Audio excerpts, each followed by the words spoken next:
It is the morning of March 22nd, 1944. A thin frost covers the airfield of Rechlin-Lärz, Germany's most secret aviation testing centre. Inside a hangar that smells of cold oil and scorched rubber, a group of Luftwaffe engineers gather around an enormous radial engine resting on a steel cradle. Its cowl has been pried open like a chest cavity, revealing 9 cylinders radiating from a central crankcase, each with blackened piston crowns and burnished valve heads. The engine's data plate reads, Pratt Whitney R-2800-21. It had arrived 2 days earlier, flown under guard from an auxiliary airstrip in France, where it had been removed from a crashed Republic P-47 Thunderbolt, an aircraft that German pilots had begun calling der Eisenberg, the Iron Mountain. Now, on this overcast morning, the task falls to Chief Engineer Dr. Hans-Joachim Pabst von Ohain and his colleagues from Daimler-Benz's experimental division to dissect the machine and explain how such a brute could even fly. Before we jump back in, tell us where you're tuning in from, and if this story touches you, make sure you're subscribed because tomorrow I've saved something extra special for you. One of them, Oberingenieur Kurt Krapke, runs a gloved hand along the cylinder fins and mutters, "It should shake itself apart after 50 hours, not 500. No one laughs.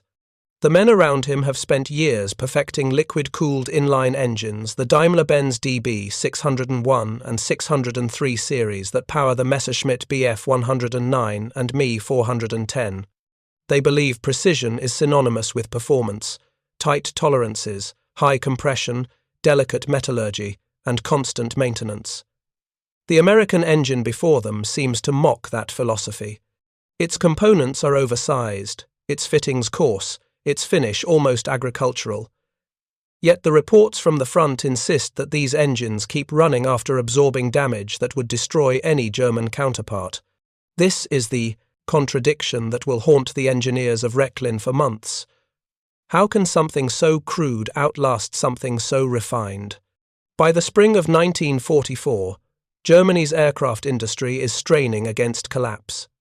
Allied bombing raids over the Ruhr have reduced aluminum output by 1/3. Synthetic fuel production has fallen by nearly half. Skilled machinists are drafted into infantry units, replaced by forced labourers who lack training and often sabotage their own work. Every aero engine that leaves a factory is the product of dwindling materials, tightened tolerances, and desperate improvisation. Yet the ideology of German engineering, its faith in precision and complexity, remains unbroken. Daimler-Benz engineers still polish crankshafts to mirror finish, measure tolerances to 1/1000th of a millimetre, and design fuel injection pumps with the intricacy of watch mechanisms. Their engines produce astonishing power for their weight, but demand meticulous care. A DB 605 engine, the heart of the Bf 109G, requires a complete overhaul after just 150 hours of combat operation. Pilots accept this as the price of superiority. Across the Channel, American factories are solving a different problem. In East Hartford, Connecticut, thousands of workers at Pratt & Whitney assemble R-2800 engines, not by hand-fitting parts, but by process control. Every cylinder head, piston ring, and bearing shell is machined within standardized tolerances so consistent that components can be interchanged between engines without adjustment. The R-2800's 2-row radial design, with 18 cylinders arranged in twin circles, produces over 2,000 horsepower while maintaining the blunt reliability of a truck engine. To German eyes trained on liquid-cooled inlines, the radial appears prehistoric. Its air cooling wastes aerodynamic efficiency. Its frontal area is enormous. Its pushrod valve actuation seems like something from the Great War. But in practice, the R-2800 redefines endurance. American test logs from 1943 show engines running more than 500 hours before major overhaul, a figure the Luftwaffe's own mechanics consider fantasy. At Rechlin, the dissection begins methodically. They weigh each component, measure tolerances, and examine the metallurgy. The crankcase is a magnesium-aluminum alloy, die-cast rather than machined from billet. Cylinder barrels are steel, screwed and shrunk into aluminum heads, then finned for cooling. The Germans are startled by the generous clearances, piston rings with wide gaps, bearings that float loosely on oil films, fasteners with coarse threads. "This is barbarism," one engineer remarks, yet it works. The R-2800 has been designed not for peak efficiency, but for survival in an industrial war. Its looser tolerances accommodate expansion under heat. Its cooling fins are oversized to handle tropical as well as Arctic climates, and its forged crankshaft tolerates detonation from low-grade fuel. For the men of Rechlin, raised under the doctrine of technische Vollkommenheit, technical perfection, the realization will come slowly that this philosophy has become a liability. Outside the hangar, the sounds of war drift across the airfield, the dull rumble of distant flak batteries, the rising wail of an air raid siren, the labouring growl of a Junkers 52 transport lifting off the runway.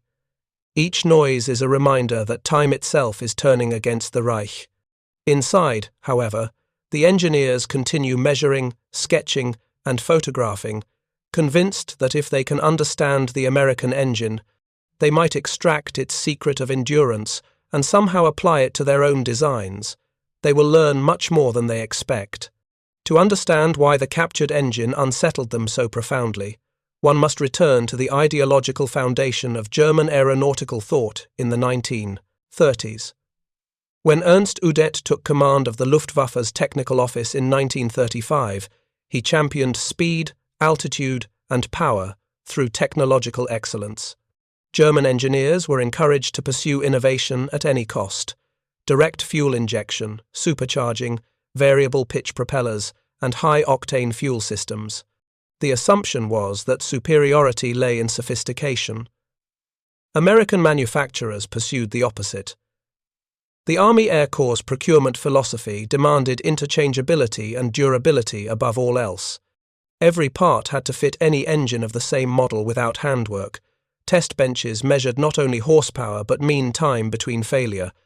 Engines that could not complete a 100-hour continuous run were rejected outright.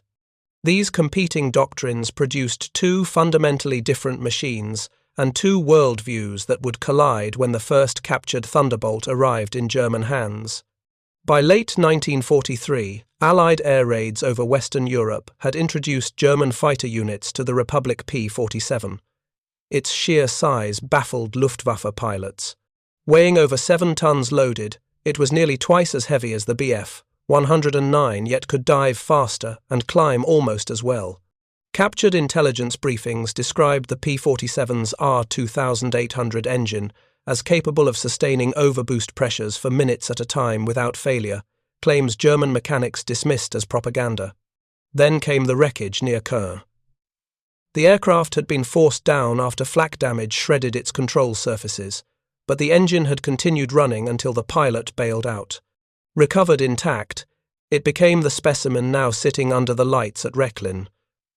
During the first week of testing, the Germans subject the R-2800 to bench trials. They connect it to dynamometers, measure fuel consumption, oil pressure, and power curves. To their astonishment, the engine produces nearly its rated 2,000 horsepower using captured 87-octane fuel, significantly below the 95-octane grade specified by American manuals. The test runs continue for days. Bearings show wear but no failure. Cylinder compression remains even. When they disassemble the engine again, the internal components exhibit uniform polishing rather than the scoring and micro-cracking typical of overstressed German designs. Dr. von Ohain, himself a pioneer of jet propulsion, records in his notes, "Construction robust beyond necessity. Manufacturing methods simple, yet consistent. American industry evidently tolerates inefficiency to gain reliability." In these few sentences lies the philosophical chasm between the two nations' engineering cultures. The Germans believe performance is proof of mastery. The Americans believe endurance is proof of mastery. In total war, the latter quietly devours the former.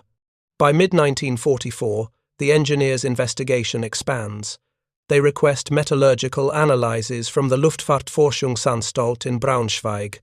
Spectrographic readings reveal the R-2800 steel alloys contain generous chromium and molybdenum content, enhancing heat resistance. The Americans, with access to vast resources, can afford such alloying elements in mass production. Germany cannot.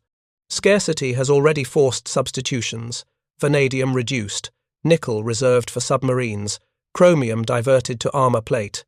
Each substitution erodes engine life.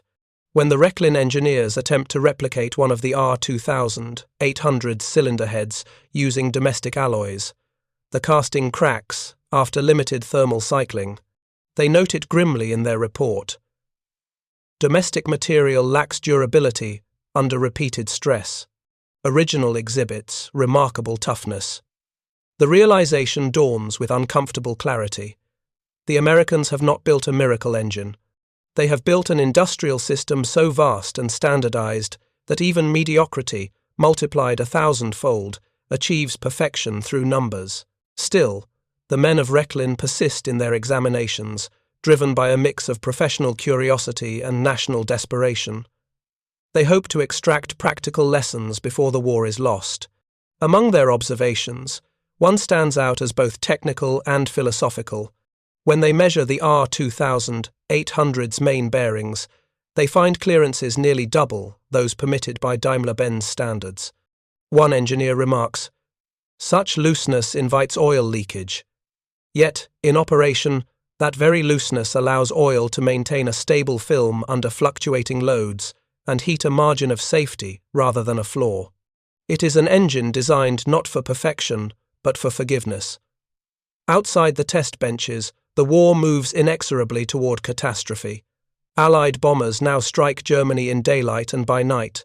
The once secret Rechlin facility becomes a target itself. Reports from the front describe Thunderbolts escorting bomber streams deep into the Reich, their engines roaring steadily at high altitude, seemingly impervious to flak bursts and long missions. Each sortie that returns safely to its English base is an implicit demonstration of the very durability now being measured in this hangar. For the German engineers, every additional hour the captured engine runs without failure feels like a personal indictment. Preparing and narrating this story took us a lot of time, so if you are enjoying it, subscribe to our channel. It means a lot to us. Now back to the story. As March turns to April, they admit first privately, then in formal correspondence, that the R-2800's longevity defies their expectations. The Rechlin Report No. 152/44 summarizes the conclusion with bureaucratic restraint. Operational endurance estimated in excess of 500 hours before overhaul. Construction permits prolonged high-output operation with minimal degradation, maintenance requirements exceptionally low. Within that dry language lies astonishment, even envy. The same report notes that such performance would be unsustainable under present German production circumstances. It is not a question of engineering skill, but of national capacity. The Americans can build engines to generous tolerances because they can afford to waste metal, time, and fuel in testing. The Reich cannot. Every gram of alloy, every litre of high-octane fuel, every man-hour must be conserved.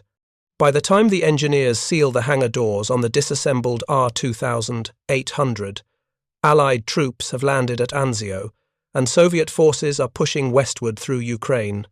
Germany's technological ideal precision as salvation has met its contradiction in the brute endurance of mass production.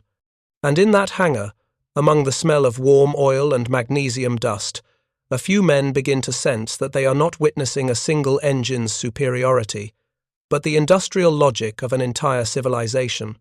By the summer of 1944, the Rechlin engineers' findings begin to circulate quietly among technical officers in Berlin. A copy of Report 152/44 reaches the Technisches Amt, the Luftwaffe's technical bureau, where it is read with both fascination and alarm. The conclusion that an American radial engine, unsophisticated, overweight, and inelegant, can outlast any German inline design strikes at the heart of the regime's self-image. For years, Nazi propaganda has celebrated the Deutsche Ingenieurkunst, the idea that German science and precision craftsmanship embody a form of cultural superiority.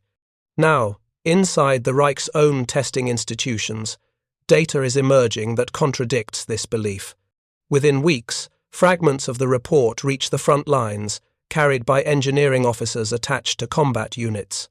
One of them, Lieutenant Karl-Heinz Litzinger, serves with Jagdgeschwader 26, the Schlegeter wing, based in northern France.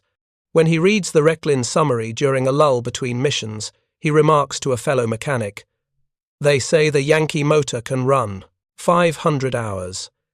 If mine reaches 120, I will write a song." Litzinger's cynicism reflects a daily reality. His Messerschmitt Bf 109 G6, powered by a Daimler-Benz DB 605A, requires constant maintenance. Every few sorties, mechanics replace spark plugs fouled by lead deposits from low-quality fuel. The supercharger clutches must be adjusted manually, the coolant radiators leak under pressure, and oil lines weep continuously from worn fittings. Overheating during combat climbs is common. Each pilot knows the feeling of watching the coolant temperature needle creep toward red even before reaching engagement altitude. The German pilot's dependence on careful engine management contrasts starkly with the experiences of Allied airmen. American Thunderbolt pilots routinely run at combat power for 10 or 15 minutes at a stretch, their R-2800 seconds turning at full boost, cowl flaps open, cylinders glowing cherry red. Maintenance crews in England record engines returning from missions with shrapnel embedded in cylinder heads, yet still developing rated power. They run until the oil's gone or the propeller's missing. One American crew chief writes home. German intelligence officers in Paris intercept such correspondence, analyze it, and dismiss it as exaggeration until the physical evidence lands on their own benches at Rechlin. The divergence in philosophy becomes ever more visible as the war progresses. Allied engine production reaches staggering scale. By late 1944, American factories produce nearly 2,000 R-2800 engines per month. Each engine is interchangeable. Parts from one can be fitted into any other without adjustment. Spare power plants are shipped pre-crated to forward airfields, ready to be swapped within hours.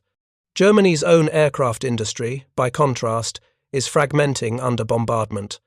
The DB-605 is produced in scattered workshops, often using improvised jigs. Tolerances drift, materials vary. No, two engines are quite identical. Mechanics in the field discover that connecting rods from one batch may not fit the crankshaft of another without filing or rebalancing. In desperate circumstances, they sometimes install captured Allied spark plugs or bearings, marveling that they fit without alteration. At Rechlin, the engineers receive these field reports with a sense of inevitability. Each new test of the captured R-2800 only confirms what they now understand, that endurance, not elegance, determines survival. They attempt to replicate certain design principles in the upcoming DB 603 litres, a modified high-altitude variant intended for the May 410 and TAR 152, but resource shortages and bureaucratic interference cripple the effort. Dr. von Ohain notes in his diary during August 1944, German engineering philosophy prizes the perfect part. American engineering prizes the usable system. In war, the system prevails. Meanwhile, the R-2800's performance on the battlefield provides living testimony to these findings.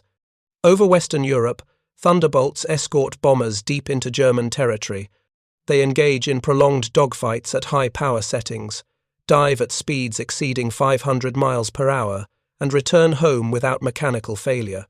Post-mission inspections show cracked cowling mounts and deformed propeller blades from debris, but the engines keep operating. In contrast, Luftwaffe maintenance units struggle to keep aircraft serviceable. Engine replacements take days due to shortages of trained technicians and spare parts. Oil filters clog with metallic debris, indicating accelerated wear. Under the immense strain of round-the-clock sorties, Germany's precision engines are dying of the very perfection that once defined them. By September, the situation becomes critical enough that the Reichsluftfahrtministerium orders a comparative endurance test. One DB-605D and one captured R-2800 are to be run simultaneously to destruction. The test begins at Rechlin under guarded conditions. Engineers monitor oil pressure, temperature, and output on adjacent benches. The DB-605D, immaculately assembled, delivers its rated power for just under 190 hours before bearing wear causes oil pressure collapse. The R-2800 continues for more than 500 hours before valve seat recession finally forces shutdown. When they dismantle both engines, the German unit's crankshaft journals show deep scoring and heat discoloration. The American engine's bearings are polished but intact. The data leaves no room for interpretation. Even the Reich's most advanced piston engine cannot match the longevity of a standard American production motor. The aftermath within the engineering community is one of quiet crisis. Technical officers debate whether the result reflects American over-engineering or the decline of German materials science under blockade. But beneath the technical arguments lies a deeper recognition. The war has already been decided in the machine shops, not the skies. Across Germany's remaining aircraft plants, managers struggle to implement simplified versions of existing designs, reduced machining operations, fewer quality inspections, looser tolerances. But these attempts to imitate American production methods arrive too late and without the industrial foundation to support them. Factories lack reliable power, rail shipments are disrupted, and skilled labor is gone. The simplifications degrade reliability further rather than improving it. The engineers at Rechlin witness the unraveling firsthand. Bombing raids destroy sections of the test facility. The hangars are rebuilt from wood and tar paper.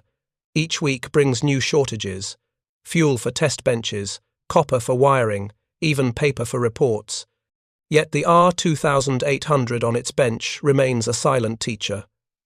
Its broad crankcase and twin rows of cylinders stand as evidence that strength can coexist with simplicity. In October 1944, as Allied forces advance through France, a small delegation from the Luftwaffe's technical office visits Rechlin to review ongoing research. During their meeting, an officer named Major Heinrich Seifert, an ardent believer in Germany's technological destiny, asks the engineers whether the captured engine offers any secrets that can still be exploited. One of the senior technicians, weary from months of overwork, replies, "Only the secret that we built too well for peace and too poorly for war." No one writes that sentence into the official minutes, but several remember it later. Beyond the technical analysis, the captured engine reveals a cultural truth. The Americans have industrialized resilience. They design not for perfection, but for the imperfection of reality: mud on airfields, rushed maintenance, fuel impurities, the human error of tired mechanics. The R-2800 accepts all these conditions and keeps running. By contrast, the German machines demand purity, pure fuel, precise assembly, trained personnel. They perform magnificently when those conditions exist, but collapse when they do not. And by 1944, those conditions have vanished. In the ruins of Kassel and Augsburg, precision dies one bombing raid at a time. Yet even as the engineers acknowledge the superiority of their enemy's methods, pride prevents them from public admission. Official communiques emphasize resource shortages or temporary setbacks. The truth remains confined to classified reports and private journals. Late that year, as Allied bombers darken the skies over Berlin, Rechlin's remaining staff begin preparing for evacuation. The R-2800 is crated for shipment to an underground facility in Thuringia, but the war moves faster than bureaucracy. It remains in the hangar until the final months of the Reich, when advancing Soviet troops capture the complex. Some of the engineers are taken east for interrogation, others flee west to surrender to American forces. A few, including von Ohain, later work for Allied research programs under Operation Paperclip. When he encounters Pratt & Whitney engineers in the late 1940s, he is astonished to find some of them familiar with the Rechlin report they have obtained a copy from captured German archives.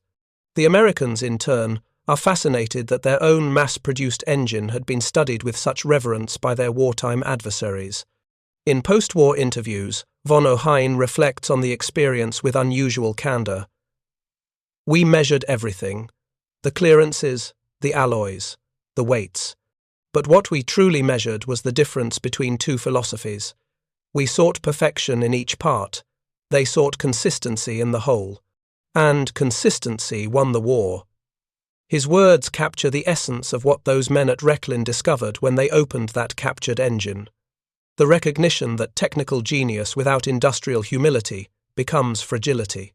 In the final months of the war, as the Luftwaffe's fuel reserves vanish and its pilots are ordered to fly missions they cannot return from, the lesson remains unspoken but undeniable. The R-2800 still turns, somewhere over Germany, powering a Thunderbolt that will soon strafe the very airfields where its disassembled twin once lay under study. Its steady roar across the grey sky is both epitaph and prophecy, the sound of a machine built not to impress engineers, but to outlast them. When the war finally ends in May 1945, the test fields at Rechlin lie silent. The hangars are gutted, their roofs collapsed by strafing runs.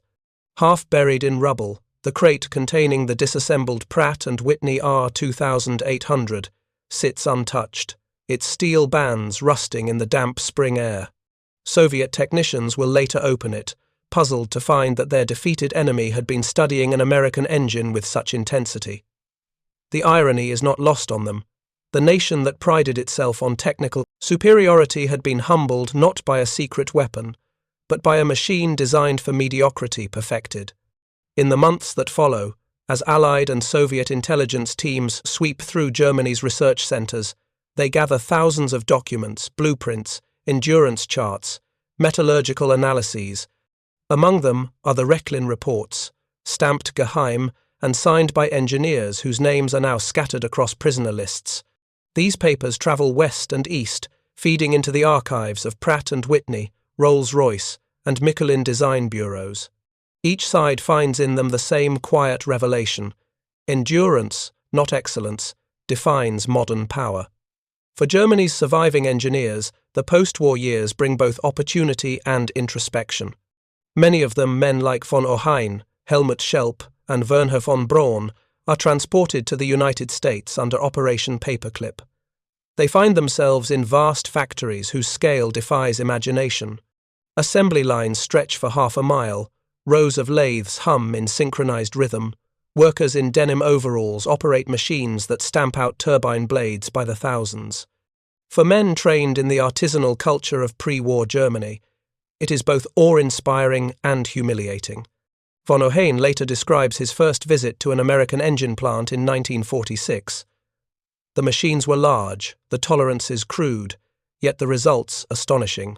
They produced in 1 week more engines than an entire German factory could in a year. The workers were not specialists, they were process operators. And the process was the true invention. He recognizes, perhaps for the first time, that industrial might is not simply a question of output, but of philosophy. The Americans design for abundance, assuming imperfection and planning around it. The Germans had designed for scarcity, attempting to extract perfection from every gram of metal. In an age of total war, the former approach is inexhaustible, the latter self-defeating. As the Cold War begins, this lesson quietly transforms the aerospace world. The R-2800's descendants, jet engines, like the J-57 and J-75, are built upon its principles of rugged reliability and modular design. Maintenance manuals specify procedures that can be executed by ordinary airmen with minimal training. Components are interchangeable across models and years. The design philosophy that once seemed crude becomes the backbone of an era defined by scale and durability. Meanwhile, in the ruins of Stuttgart and Munich, former Daimler-Benz engineers attempt to rebuild civilian industries. Their post-war reports reveal a subtle shift in tone. Gone is the obsession with Vollkommenheit, the unreachable perfection of craftsmanship. In its place appears a new word, Zuverlässigkeit, reliability. They begin to design automobile engines with looser tolerances, easier maintenance, and simplified parts interchange. Even in peace, the lesson of the R-2800 endures. Among the archives captured at Rechlin is a final memorandum written in April 1945 by Oberingenieur Kurt Krapke, the same man who had first run his hand along the Thunderbolt's cylinder fins a year earlier. It was found decades later in an American library. The document is brief, barely 2 pages, but its closing paragraph reads, "We believed machinery should obey our precision. The Americans believe machinery should tolerate their imperfection. The future belongs to those who design for the fallibility of men and the fatigue of metal alike." It is an extraordinary admission not of defeat, but of understanding. Across the Atlantic, few Americans ever hear of Rechlin's experiments. The war's outcome renders such comparisons academic.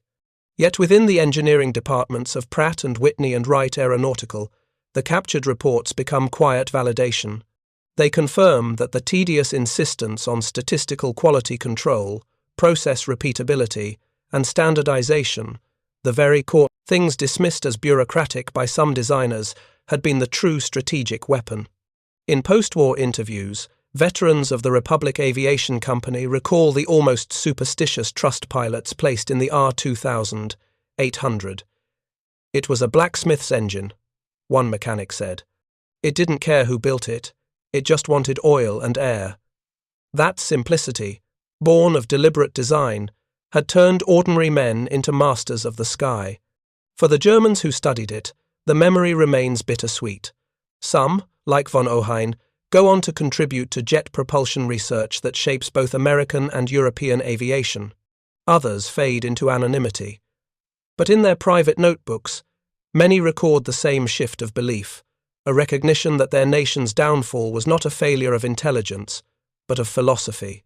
During the 1950s, as West Germany reindustrializes under the Marshall Plan, a new generation of engineers is trained in American-style manufacturing methods. Statistical process control, modular design, and tolerance analysis replace the guild-like secrecy of pre-war craft. The intellectual lineage of this transformation can be traced directly to those cold mornings at Rechlin, when men in grey coats measured the bearings of a foreign engine and glimpsed the future in its unassuming geometry. By the time von Ohain delivers a lecture at the University of Dayton in 1961, his words echo that revelation. Perfection is not a property of machines, but of systems. The highest precision may exist in the process that accepts imperfection. He never names the R-2800, but those who know his history understand what he means. In the grand narrative of the Second World War, the episode at Rechlin is a footnote. No battles were decided by it, no heroes created. Yet it represents one of the rare moments when the technical mind confronts its own limitations and learns humility from an enemy machine. The irony remains almost poetic. The engineers who once believed that Germany's salvation lay in superior design discovered, too late, that survival belongs to the robust, not the refined. The captured Thunderbolt engine did more than reveal mechanical secrets. It mirrored a civilization's misunderstanding of its own strengths. As decades pass, the rusted remains of that original engine are lost to history, likely melted down during the Soviet occupation. But its story persists in the quiet continuity of design philosophy that bridges wartime necessity and peacetime progress. Every modern aircraft engine, whether American, European, or Russian, carries some trace of that realization, that endurance is a kind of genius all its own. And so, when we hear recordings of a P-47 Thunderbolt idling at an air show today, its radial cylinders pulsing with a deep, uneven rhythm, we are hearing more than nostalgia. We are hearing the echo of a revelation once whispered in a ruined hangar, that true engineering mastery is not in how finely one can shape the metal, but in how long that metal can endure the violence of reality. It is the sound of 500 hours of survival, built into every turn of a crankshaft that was never meant to impress, only to last. Up next, you've got 2 more standout stories right on your screen. If this one hit the mark, you won't want to pass these up. Just click and check them out. and don't forget to subscribe and turn on the notification bell so you don't miss any upload from us.